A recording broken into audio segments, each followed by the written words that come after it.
asalaamaaleykum mbokk téléspectateur Wassare Société gannaaw bañ leen nuyoo di leen ziar di leen jaajëfal li ñuy safoo di seetaan Wassare Société à chaque fois comme ni ñu koy defee saa su nekk nee naa la bu dara amee ñun waa Wassare Société dañuy def li nga xam ne nag mooy déplacement dem ba fi nga xam ne nag foofu la mbir mi xewee pour ñu mën a andi li nga xam ne nag mooy information bu wóor tey nag ñu ngi fi nga xam ne nag moom moo di Thiaroye plus précisément quartier bi nga xam ne moom la ñuy woowee Daaru Khoudoss nigi ni jeudi ci guddi nag boole 3 heures du matin la fi am benn jéye bu métti métti boo xam ne nag dafay am muy benn waaye buy woy ci turu A Diallo moom nag moo daal di faat woy juróom bu jigéen ci anam bu doy waar ci anam bu jéggi dayoo nan la faatee ki nga xam ne nag mooy woy juróom après information yi nga xam ne nag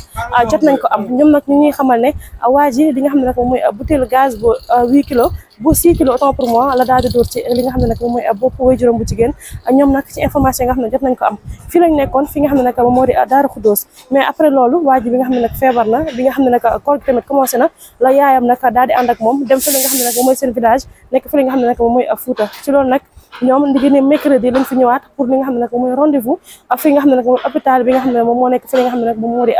Fass Mbao pour moom nag mu daal di suivre li nga xam ne nag moom mooy traitement am ndax moom nag dafa àndutoo nag li nga xam ne nag moom mooy xelam ci loolu nag xëy na il paraît que ñoom bu ñu fi ñëwee ci guddi gi nag dañ doon jàppante moom nag waajuram bu góor waajuram bu jigéen autant pour moi ndax li nga xam ne nag xëy na soit garab wala am benn affaire boo xam ne moom moo leen daal di boole ci loolu nag la daal di faate ki nga xam ne moom mooy waajuram bu jigéen ci loolu amoon na keneen koo xam ne ñun moom mu ngi nekkoon ci biir kër gi ndax ci information yi nga xam ne nag jot nañ ko am ñett lañu woon rek ci biir kër gi kooku nag moo daal di dégg bruit bi bu mu ñëwee nag fekk na ki nga xam ne nag mooy waajuram bu jigéen moom nag mu daal di daanu ci suuf te li nga xam ne nag moom mooy deret bi daal di koy war ci loolu nag mbokk yi lañ ko daan yóbbu fi nga xam ne nag mooy hôpital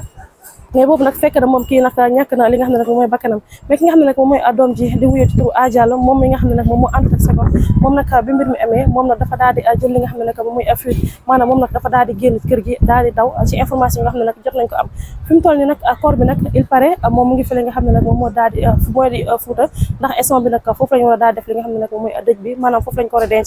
ci loolu nag mbokk yi dinañ wéyal suñu liggéey xaal leen ñi nga xam ne nag ñoom ñooy membre de famille bi ñoom bu dee ñoom nag dinañ daal di retourné waat fi nga xam ne nag moom mooy Thiaroye pour ñu mën ñu andil exactement wax ñu exactement ki nga xam ne nag moom mooy A Diallo lan moo tax mu faat ki nga xam ne nag moom mooy waajuram bu jigéen ndax dafa am benn affaire boo xam ne moo leen boole wala lan ndax lépp loo xam ne information la dinañ ko andil fi nga xam ne nag moom mooy Wassare Société ñu ci loolu nag mbokk yi jox leen dig daje fekk altine incha allah